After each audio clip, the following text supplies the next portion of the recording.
Tem aquela princesinha que ela se transforma numa princesa grande. Homem-Aranha. Desenho. Fotografia da Rapunzel, que ela tem cabelo comprido. Isso! Vocês têm que imaginar que a partir do momento que vocês pegarem as máscaras... Eu acho legal que ele joga teia.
Quem inventou que meninas devem vestir rosa e meninos devem vestir azul?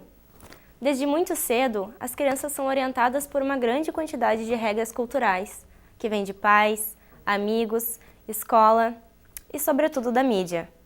Ao receber essas informações, os pequenos podem crescer aceitando naturalmente o fato de que possuem um papel pré-determinado na sociedade. E é sobre isso que vamos falar hoje.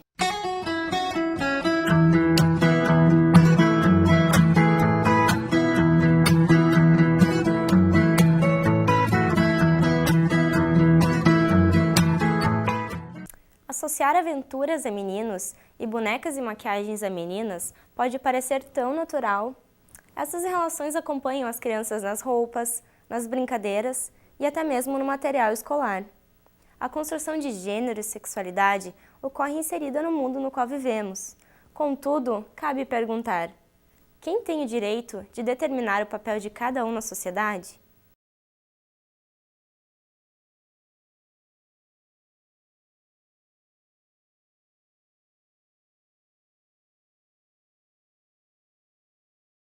A produção nacional ela tem aumentado em termos de animação nos últimos anos, bastante pela relação com diversas outras indústrias da área de criação, né, como os games, mas também por questões políticas de legislações que são aprovadas e que hoje estão exigindo demanda de conteúdo nacional dentro da televisão paga. A gente vive um tempo de imagem, né?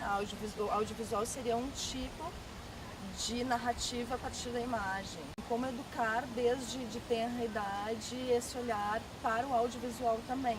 Eu vejo como positivo ter produtos culturais audiovisuais para crianças. Os próprios financiamentos, os fomentos, quem está coordenando isso, muito o BNDES aqui no Brasil, ele tem feito exigências que os brasileiros comecem a trabalhar com produtoras internacionais. Porque o governo, em termos de financiamento e fomento, ele quer diminuir o risco que algo de algo dar errado.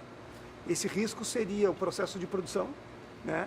Pegar um tipo de transferência tecnológica de como é que se produz desenhos animados, como é que se lida, ou como é que se dá conta com relação a questões financeiras de diminuir o custo hora de produção. O esquema de distribuição também, porque tu fazendo uma parceria com uma produtora internacional, tu já tem uma penetração de distribuição internacional. Isso, na verdade, faz com que a gente tenha uma economia, em termos de economia criativa, um processo produtivo de audiovisual amadurecido por esforço, assim, por critério mesmo, por exigência né, de amadurecimento. Quando uma criança assiste um desenho, ela tá consumindo não só, enfim, os produtos, ela não vai consumir só os produtos, mas ela vai consumir modos de ser e de viver essa infância. Então essas questões são colocadas, são trazidas para a sala de aula e nós, enquanto professores, sempre temos que estar pensando uma maneira de se trabalhar isso para que não gere uma exclusão. Basicamente tem aqueles que vão fazer para crianças realmente pequenas, né, num público que se pensa de infantil, que seria, sei lá, mais ou menos ali até os 9 anos, que nem o mercado meio coloca, o mercado internacional coloca mais ou menos essa faixa, em que o pessoal vai se preocupar, vamos dizer assim, até os 6, 7, 8 anos com a questão de pedagogia, educação, o que está sendo passado. E aí tu vai ter uma série de uma outra filosofia, uma outra visão de produção, que são aqueles que já estão produzindo para um público que vai se falar, tipo, infanto-juvenil, em que eles podem ou não ter a preocupação de ter alguém cuidando desse aspecto de desenvolvimento, mas se sabe que o senso para que o pessoal dessa idade goste de uma produção de animação tem que fugir um pouco do politicamente correto, né? Para eles, o legal, o engraçado, o que eles querem consumir, já tem que ter um formato de piada. Tem uns que já identificam, esse filme, prof, não é para nós, esse filme é para os menorzinhos e tal, mas no fim eles acabam gostando e até comentando. A escolha artística da produção, ela vai depender não só do que ela quer atingir com a narrativa, com a mensagem com a criança, como também do custo de produção, né? Tá? Agora, a escolha, se vai ser cabeça quadrada, se o personagem vai ser um cubo, isso aí é a escolha do artista. Partindo do pressuposto que uma produção audiovisual ela está numa esfera de criação artística, né? Então ela vai ter decisões de que narrativa utilizar, de quais personagens utilizar, de qual técnica estética utilizar. A potência de que diferentes produtores produzam diferentes linguagens e diferentes conteúdos, ela é maior. Então, acho que eu vejo a lei positiva nesse sentido. Assim, ela não garante, mas ela fomenta, ela potencializa uma diversidade. Se isso vai dar qualidade ou não para o produto que a criança está recebendo e para o que ela vai consumir, é outro elo da cadeia, não é esse aí. Esse é bom para o mercado. Isso vai aumentar a indústria, a produção industrial brasileira.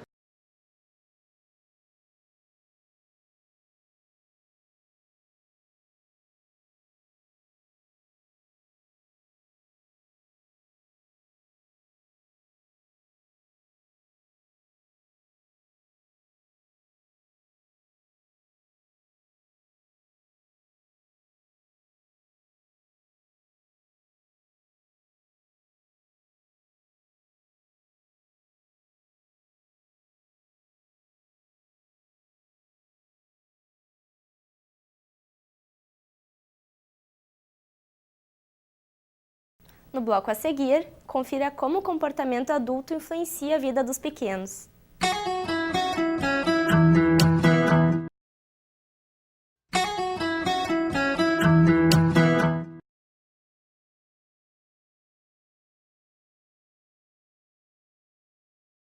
Audiovisuais infantis eles têm uma forte potência de licenciar produtos de vários tipos, de esportes, vestuário, material escolar, alimentação. E do ponto de vista mercadológico, isso é extremamente positivo porque o licenciado ele encurta um processo de construção de imagem de marca, desenvolvendo uma relação afetiva com aquele personagem, com aquela história, e se aproveita de todos esses elementos para trabalhar o produto. Num produto que vai ser lançado novo, essa relação afetiva ela tem que ser construída desde o início. E num produto licenciado, isso já está construído. Eles têm notoriedade, eles já têm reputação, e quando eles vão contratar uma franquia, o que eles fazem? Às vezes a franquia vem até ele, mas eles têm um agente de franquia e ele diz assim, olha, tem uma produtora de cadernos, lancheiras, querendo fazer um contrato. Claro que eles passam aí por um processo de aprovação. qual é o material que tu vai usar, como é que tu vai usar o meu personagem, como é que vai ser em termos de publicidade de campanha, o que ele vai dizer, o que vai fazer. Eles têm um cuidado que é um cuidado duplo, um cuidado, obviamente, com quem consome o produto dele, mas também um cuidado com a próprio valor de marca, porque à medida que a franqueadora usar errado, tu perde valor de marca. E no momento que chegou no momento de franquear, o que mais vale é a marca. O cartoon, o desenho animado já não vale. Já fez o seu papel, que era criar uma referência, criar uma marca, criar um personagem.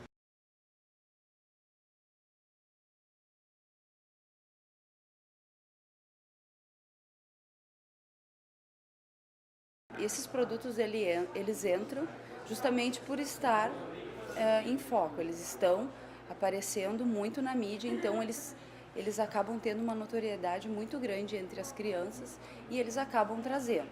Muitas vezes é um aluno que traz e que acaba, digamos assim, colocando para o grupo, né, que ele tem aquele objeto, então ele passa a ser o centro naquele momento, ele passa a ser a criança do momento, ele passa a ter um destaque entre os demais e acaba fazendo com que os outros também acabam querendo, consumindo esse produto, né. É uma avalanche, né? Na verdade, o filme, o desenho é apenas mais um dos produtos, né? Que são cadernos, são mochilas, embora tenha o uniforme escolar, mas são os tênis, as sandalinhas, né? Os chinelos. Então tem uma vasta gama de produtos, as pastas cheias de adesivos e tanto faz se é para menino ou para menina. Isso tá assim, é realmente uma avalanche de todos os lados, assim, né? Cada qual querendo aparecer mais por aquilo que tem. Vivemos num contexto onde pais trabalham fora, existe sim uma certa culpa perante os pais dessa ausência familiar. A publicidade, de certa forma, ela se utiliza disso, né? Se utiliza desses anseios do indivíduo, dessas culpas do indivíduo, para ter uma mensagem um pouco mais persuasiva. Tem muitas variantes da vida cotidiana ali de cada pai, né, que vai decidir dar ou não para o seu filho que ele está pedindo, e dependendo da circunstância em que ele se encontra. Franquia de produtos é algo extremamente necessário para que se possa sustentar um negócio em termos de entretenimento, né? Só o desenho animado, muitas vezes, dependendo da penetração dele, da quantidade de países, da compra que a TV fez da produtora, não vai nem dar o retorno do investimento, os milhões que se gastou para produzir 20 e tantos episódios. Não é uma opção não ir para o franqueamento. O que acontece é que o desenho ele tem que ganhar uma certa notoriedade até o momento que ele pode ir para o franqueamento e aí ganhar alguma coisa com isso.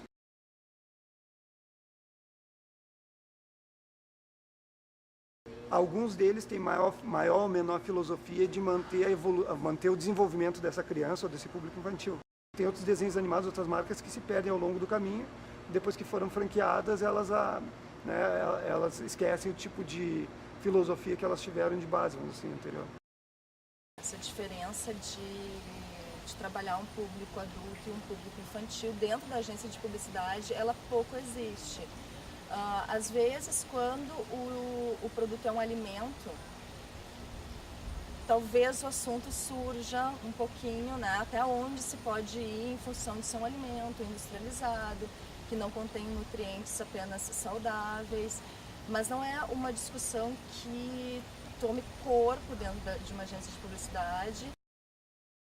Eu realizei uma pesquisa em 2012 e 2013, a qual a gente fez um mapeamento fotográfico dentro da sala de aula. A gente foi a campo ver como esse consumo realmente entrava na sala de aula. E uma das questões assim bem interessantes que pôde se observar foi a questão dos lanches, né? Que as crianças traziam os bolinhos, os sucos, em virtude do filme que estava passando no momento. E aí ocorreu uma situação bem assim inusitada, que havia um pai de um aluno que fazia sucos naturais. E o menino, ele tinha vergonha até de trazer o suco numa garrafinha descartável, em função de que ele seria o único do grupo que não traria a embalagem para a escola. Acabavam consumindo, na verdade, esse personagem que vinha na embalagem. Elas queriam para serem notadas no grupo. Não era em si o alimento, e sim a embalagem. E aí, com o passar do tempo, foi bem interessante que começaram a trazer alimentos que a gente levava quando era pequenos, ovo cozido, sanduíches e frutas. Então foi uma coisa bem interessante que a gente conseguiu com a pesquisa. Não é que essa criança nunca mais vai consumir uma embalagem, não é, o nosso objetivo não era esse, mas sim mostrar que por dentro dessa embalagem existia um produto, que não se conhecia as informações nutricionais, né, e que muitas vezes, por vergonha, as crianças não traziam um alimento mais saudável que a mãe preparava em função de não ser reconhecida no grupo. Vai existir pesquisa de comportamento de consumidor, no caso crianças e pais, vai existir análise de mercado, análise de concorrência, planejamento de mídia. Então é todo um aparato técnico e profissionais de diferentes especialidades que são colocados em atividade para pensar como esse produto vai ser lançado. O processo de construção de mensagem publicitária para o público infantil é muito similar ao de construção para um produto destinado ao público adulto. Quando o criativo ele se coloca a produzir para esse público, normalmente ele pensa em termos de projeção, né? E ele se enxerga e faz coisas que ele acredita que seja interessantes para a cidade. E dispensa, né, aquela questão que podia ser muito delicada de estar trabalhando com a mente infantil demais, né? Ele acaba dispensando esse auxílio. Ela é vista como um público cliente, né? E a tarefa da publicidade, a finalidade dela é vender. Então todo o processo de construção da mensagem publicitária está em função de despertar curiosidade, de chamar atenção, de ser atrativo, de persuadir para um ato de compra. É difícil fugir disso em se tratando de publicidade. O Brasil tem cuidado bem dos seus desenhos animados. E o que puxou à frente da melhoria dos estúdios de animação brasileira em termos de desenho foi o Amigãozão e o Peixonauta. Foram os dois casos dos últimos 5, 6 anos. E os dois fizeram parcerias internacionais com estúdios canadenses. E os canadenses são os que estão realmente dentre os países com o maior número de aumento da sua produção audiovisual e que tem um bom cuidado pedagógico no seu material. São várias as práticas de consumo. Uma das práticas é a aquisição de um produto, de um bem físico, mas assistir à televisão, a um programa infantil, ir ao cinema, passear pelo shopping, são outras práticas de consumo que a infância, tanto os adultos como as crianças, praticam no seu dia a dia.